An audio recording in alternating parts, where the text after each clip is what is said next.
ஆகாஷ்வாணி.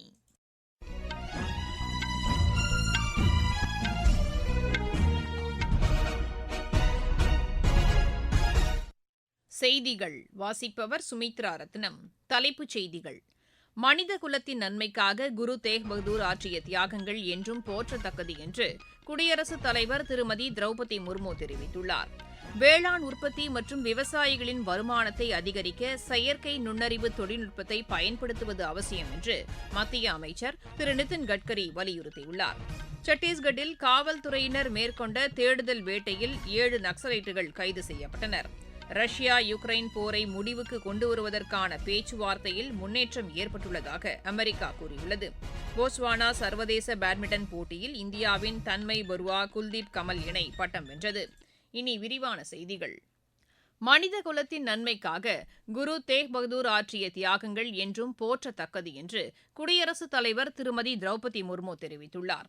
சீக்கிய மத குருவான தேக் பகதூரின் நினைவு தினத்தையொட்டி குடியரசுத் தலைவர் வெளியிட்டுள்ள செய்தியில், நாட்டின் ஒற்றுமை மற்றும் நல்லிணக்கத்திற்கான அவரது போதனைகள் என்றும் நினைவு கூறத்தக்கது என்று குறிப்பிட்டுள்ளார். தேக் பகதூரின் நினைவு தினம் நாட்டின் சமூக மத வரலாற்றில் முக்கியத்துவம் வாய்ந்தது என்றும் அவர் கூறியுள்ளார். வேளாண் உற்பத்தி மற்றும் விவசாயிகளின் வருமானத்தை அதிகரிக்க வேளாண் சாகுபடி பணிகளில் செயற்கை நுண்ணறிவு உள்ளிட்ட நவீன தொழில்நுட்பங்களை பயன்படுத்துவது அவசியம் என்று மத்திய அமைச்சர் திரு நிதின் கட்கரி வலியுறுத்தியுள்ளார். நாக்பூரில் நடைபெற்ற வேளாண் அறிவியல் குறித்த பயிலரங்கில் பேசிய அவர், விவசாயிகளின் முன்னேற்றத்திற்கு உழவர் உற்பத்தியாளர் நிறுவனங்களின் கூட்டமைப்பு ஒன்றை உருவாக்க வேண்டும் என்று கேட்டுக் கொண்டார். இந்த நிறுவனங்கள் மூலம் விவசாயிகளுக்கு டிராக்டர், அறுவடை எந்திரம் உள்ளிட்ட சாதனங்களை வழங்கவும் பயிர்க்கடனை திருப்பிச் செலுத்தவும் உதவிகரமாக இருக்கும் என்றும் திரு நிதின் கட்கரி கூறினார். நாட்டின் தொழில்துறை, வங்கி சேவை மற்றும் தொழில்நுட்ப துறைகளில் சிந்தி இன மக்களின் பங்களிப்பு பாராட்டத்தக்கது என்று மக்களவைத் தலைவர் திரு ஓம் பிர்லா கூறியுள்ளார். புதுதில்லியில் சிந்திய அமைப்புகளின் நிகழ்ச்சியில் பேசிய அவர், இவர்களின் உழைப்பு லட்சக்கணக்கானோருக்கு வாழ்வாதாரத்தை உருவாக்கி வருவதாக தெரிவித்தார். இந்த பிரிவினரின் கூட்டு வலிமை மற்றும் எழுச்சி வலிமையான இந்தியாவிற்கு அடித்தளமாக திகழ்வதாகவும் திரு ஓம் பிர்லா குறிப்பிட்டார். இந்த நிகழ்ச்சியில் பேசிய பாதுகாப்புத்துறை அமைச்சர் திரு ராஜ்நாத் சிங், நாட்டின் கலாச்சாரம் மற்றும் சுயமரியாதையின் அடையாளமாக சிந்தி இனத்தவர் திகழ்வதாக தெரிவித்தார். தேச பிரிவினையின் போது பாகிஸ்தானுக்கு சென்ற சிந்து பகுதி மீண்டும் இந்தியாவுடன் இணையக்கூடும் என்றும் திரு ராஜ்நாத் சிங் குறிப்பிட்டார். இந்திய கடற்படையின் நீர்மூழ்கி எதிர்ப்பு கப்பலான மாஹே இன்று நாட்டிற்கு அர்ப்பணிக்கப்படுகிறது. மும்பையில் உள்ள கடற்படை கப்பல் கட்டும் தளத்தில் ராணுவ தலைமை தளபதி ஜெனரல் உபேந்திர துவிவேதி தலைமையில் நடைபெறும் நிகழ்ச்சியில் கடற்படை துணை தலைமை தளபதி வைஸ் அட்மிரல் கிருஷ்ணா சுவாமிநாதன் உள்ளிட்டோர் பங்கேற்று கப்பலை அர்ப்பணிக்க உள்ளதாக பாதுகாப்பு அமைச்சக செய்திக்குறிப்பில் தெரிவிக்கப்பட்டுள்ளது. உள்நாட்டிலேயே உருவாக்கப்பட்ட இந்த கப்பல் நாட்டின் தொழில்நுட்ப முன்னேற்றத்தை எடுத்துரைப்பதுடன் ஆழம் குறைவான பகுதியிலும் பாதுகாப்பை வலுப்படுத்த உதவும் என்று கூறப்பட்டுள்ளது. இந்திய விமானப்படை தேஜஸ் போர் விமானங்களின் பயன்பாட்டை நிறுத்தப் போவதாக சமூக ஊடகங்களில் வெளியாகும் செய்தி தவறானது என்று மத்திய அரசு தெரிவித்துள்ளது. இது தொடர்பாக பத்திரிகை தகவல் அலுவலகத்தின் உண்மை கண்டறியும் பிரிவு வெளியிட்டுள்ள விளக்க அறிக்கையில், விமானப்படை தலைமை தளபதி air chief marshal Amarpreet Singh கையெழுத்திட்டது போன்ற உத்தரவு போலியானது என்று தெரிவிக்கப்பட்டுள்ளது. பாகிஸ்தானைச் சேர்ந்த போலியான சமூக ஊடக கணக்குகளின் மூலம் இத்தகைய அவதூறு பரப்பப்படுவதாகவும் அதில் கூறப்பட்டுள்ளது. இதுபோன்ற பொய்யான தகவல்களை மக்கள் நம்ப வேண்டாம் என்றும் கேட்டுக் கொள்ளப்பட்டுள்ளது. பார்வை திறன் குறைபாடு கொண்ட மாற்றுத்திறனாளிகளுக்கான மகளிர் 2020 உலகக்கோப்பையை வென்ற இந்திய அணிக்கு மத்திய விளையாட்டுத்துறை அமைச்சர் திரு மன்சுக் மாண்டவியா பாராட்டு தெரிவித்துள்ளார். இதுகுறித்து அவர் வெளியிட்டுள்ள சமூக வலைதள பதிவில், நாட்டின் மகளிர் இந்த வெற்றியின் மூலம் வரலாற்று சாதனை படைத்துள்ளதாக தெரிவித்துள்ளார். தன்னம்பிக்கை மற்றும் உறுதிப்பாட்டின் அடையாளமாக இந்த வெற்றி திகழ்வதாகவும் திரு மன்சுக் மாண்டவியா குறிப்பிட்டுள்ளார். நீங்கள் கேட்டுக்கொண்டிருப்பது ஆகாஷ்வாணியின் செய்தி அறிக்கை. நாட்டு மக்களுக்கான வரலாற்று சிறப்புமிக்க மோடி அரசின் பரிசு சரக்கு மற்றும் சேவை வரி குறைப்பு. மருத்துவம் மற்றும் ஆயுள் காப்பீட்டிற்கான வரி முழுமையாக ரத்து. 36 உயிர்காக்கும் மருந்துகள் மீதான வரியும் ரத்து.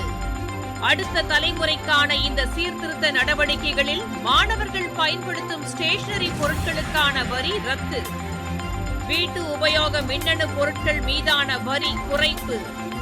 பால் பொருட்கள் மற்றும் பாத்திரங்கள் மீதான வரி 12%-இலிருந்து 5%-ஆக குறைப்பு. வேளாண் இயந்திரங்களுக்கான வரியும் 5%-ஆக குறைப்பு. வளர்ச்சியடைந்த இந்தியாவிற்கான பயணத்தில் மோடி அரசு தொடரும் சீர்திருத்த நடவடிக்கைகள். சத்தீஸ்கட்டில் காவல்துறையினர் மேற்கொண்ட தேடுதல் வேட்டையில் 7 நக்சலைட்டுகள் கைது செய்யப்பட்டனர். அம்மாநிலத்தின் கண்டகா ஜபேலி வனப்பகுதியில் காவல்துறையின் அதிரடி படையினர் மேற்கொண்ட தேடுதல் வேட்டையின் போது 5 தீவிரவாதிகளும், மட்டிமர்கா சாலையில் நடைபெற்ற வாகன சோதனையின் போது 2 தீவிரவாதிகளும் கைது செய்யப்பட்டதாக தெரிவிக்கப்பட்டுள்ளது. இவர்களிடமிருந்து வெடிபொருட்கள் மற்றும் ஆயுதங்கள் பறிமுதல் செய்யப்பட்டுள்ளதாகவும், இதன் மூலம் பெரும் அசம்பாவிதம் தவிர்க்கப்பட்டுள்ளதாகவும் சத்தீஸ்கட் காவல்துறை தெரிவித்துள்ளது. ரஷ்யா யுக்ரைன் இடையிலான போரை முடிவுக்கு கொண்டு வருவது குறித்த பேச்சுவார்த்தையில் குறிப்பிடத்தக்க முன்னேற்றம் ஏற்பட்டுள்ளதாக அமெரிக்க வெளியுறவுத்துறை அமைச்சர் திரு மார்க்கோ ரூபியோ தெரிவித்துள்ளார். ஜெனீவாவில் நடைபெற்ற இந்த பேச்சுவார்த்தைக்கு பின் செய்தியாளர்களிடம் பேசிய அவர், போர் நிறுத்த முயற்சிகள் இறுதிக்கட்டத்தை எட்டியிருப்பதாக கூறினார். அமெரிக்க அதிபர் திரு டொனால்டு டிரம்ப் தெரிவித்த அமைதி திட்டத்தில் சில மாற்றங்கள் செய்யப்பட்டதை அடுத்து ஐரோப்பிய யூனியன் அதிகாரிகளும் பேச்சுவார்த்தையில் பங்கேற்றதாக திரு மார்க்கோ ரூபியோ தெரிவித்தார். லெபனான் தலைநகர் பெய்ரூட்டில் இஸ்ரேல் விமானப்படை நடத்திய தாக்குதலில் ஒருவர் உயிரிழந்தார், 21 பேர் காயமடைந்தனர். ஹிஸ்புல்லா அமைப்புடனான சண்டை நிறுத்தம் முடிவுக்கு வந்து ஓராண்டு ஆகும் நிலையில் அந்த அமைப்பின் தலைவரை குறிவைத்து இந்த தாக்குதல் நடத்தப்பட்டதாக இஸ்ரேல் கூறியுள்ளது. ஹிஸ்புல்லா அமைப்பினரின் அச்சுறுத்தலை தங்களது படைகள் வலிமையுடன் எதிர்கொள்ளும் என்றும் இஸ்ரேல் பாதுகாப்பு அமைச்சர் திரு இஸ்ரேல் கட்ஸ் கூறியுள்ளார். இனி சர்வதேச திரைப்பட விழா குறித்த செய்திகள்.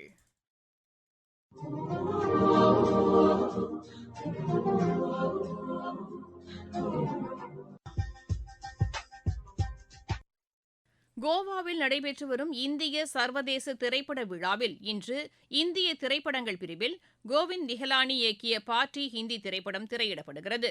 முன்னதாக நேற்று நடைபெற்ற விவாத அரங்கில் நடிகர் அனுபம் கெர் பங்கேற்று உரையாற்றினார். அதனைத் தொடர்ந்து விஷால் பரத்வாஜ் உள்ளிட்ட திரைப்பட துறையினரும் இந்த சிறப்பு அமர்வில் உரையாற்றினர்.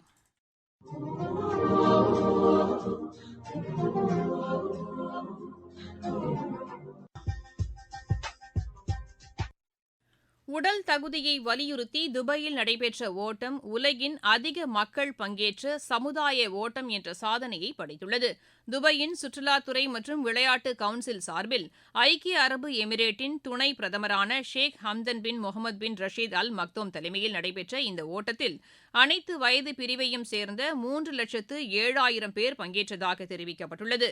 உலகின் மிக உயரமான கட்டடமான புர்ஜ் கலிஃபா உள்ளிட்ட வரலாற்று சிறப்புமிக்க தலங்களின் வழியாக சென்ற இந்த ஓட்டம் 5 கிலோமீட்டர் மற்றும் 10 கிலோமீட்டர் தொலைவு என இரு பிரிவுகளாக நடத்தப்பட்டது. இந்திய வம்சாவளி தொழிலதிபரான லக்ஷ்மி மிட்டல் இங்கிலாந்தை விட்டு வெளியேற முடிவு செய்துள்ளார். அந்நாட்டை ஆளும் தொழிலாளர் கட்சி அரசு தம்மை குறிவைத்து வரி விதிப்பில் மாற்றம் செய்துள்ளதை எதிர்த்து அவர் இம்முடிவை ஏற்றுக்கொண்டுள்ளதாக தெரிகிறது. எஃகு தொழில்துறையில் முன்னோடியாக திகழும் லக்ஷ்மி மிட்டல் 15.4 பில்லியன் பவுண்ட் சொத்து மதிப்புடன் தற்போது இங்கிலாந்தின் 8வது பெரிய பணக்காரராக திகழ்கிறார். போஸ்வானா சர்வதேச பேட்மிண்டன் போட்டியில் இந்தியாவின் தன்மய் பருவா குல்தீப் கமல் இணை பட்டம் வென்றது. ஆடவர் இரட்டையர் பிரிவு இறுதி ஆட்டத்தில் இந்த இணை 21-18, 21-14 என்ற செட் கணக்கில் ஆஸ்திரேலியாவின் அவினாஷ் ஸ்டீஃபன் சாம் இணையை வென்றது. ருமேனியாவில் நடைபெற்று வரும் சர்வதேச இளையோர் டேபிள் டென்னிஸ் போட்டியில் இந்தியா அரையிறுதிக்கு முன்னேறியுள்ளது. இப்போட்டியின் 15 வயதுக்குட்பட்டோருக்கான மகளிர் குழு காலிறுதி ஆட்டத்தில் இந்தியா 3-1 என்ற ஆட்டக்கணக்கில் ஜெர்மனியை வென்றது. 19 வயதுக்குட்பட்டோருக்கான பிரிவில் இந்தியா காலிறுதிக்கு முன்னேறியுள்ளது. புவனேஸ்வரில் நடைபெற்ற சர்வதேச டென்னிஸ் போட்டியில் இந்தியாவின் பிரஜ்வல் தேவ் பட்டம் வென்றார். ஆடவர் ஒற்றையர் பிரிவு இறுதி ஆட்டத்தில் அவர் 7-6, 7-6 என்ற செட் கணக்கில் திக்விஜய் பிரதாப் சிங்கை வென்றார். மலேசியாவில் நடைபெற்று வரும் அஸ்லான்ஷா கோப்பைக்கான ஹாக்கி போட்டியின் முதல் ஆட்டத்தில் இந்தியா 1-0 என்ற கோல் கணக்கில் கொரியாவை வென்றது. மீண்டும் தலைப்புச் செய்திகள். மனித குலத்தின் நன்மைக்காக குரு தேக் பகதூர் ஆற்றிய தியாகங்கள் என்றும் போற்றத்தக்கது என்று குடியரசுத் தலைவர் திருமதி திரௌபதி முர்மு தெரிவித்துள்ளார். வேளாண் உற்பத்தி மற்றும் விவசாயிகளின் வருமானத்தை அதிகரிக்க செயற்கை நுண்ணறிவு தொழில்நுட்பத்தை பயன்படுத்துவது அவசியம் என்று மத்திய அமைச்சர் திரு நிதின் கட்கரி வலியுறுத்தியுள்ளார். சத்தீஸ்கட்டில் காவல்துறையினர் மேற்கொண்ட தேடுதல் வேட்டையில் 7 நக்சலைட்டுகள் கைது செய்யப்பட்டனர். ரஷ்யா யுக்ரைன் போரை முடிவுக்கு கொண்டு வருவதற்கான பேச்சுவார்த்தையில் முன்னேற்றம் ஏற்பட்டுள்ளதாக அமெரிக்கா கூறியுள்ளது. போஸ்வானா சர்வதேச பேட்மிண்டன் போட்டியில் இந்தியாவின் தன்மை பருவா குல்தீப் கமல் இணை பட்டம் வென்றது. செய்தி அறிக்கை நிறைவடைகிறது.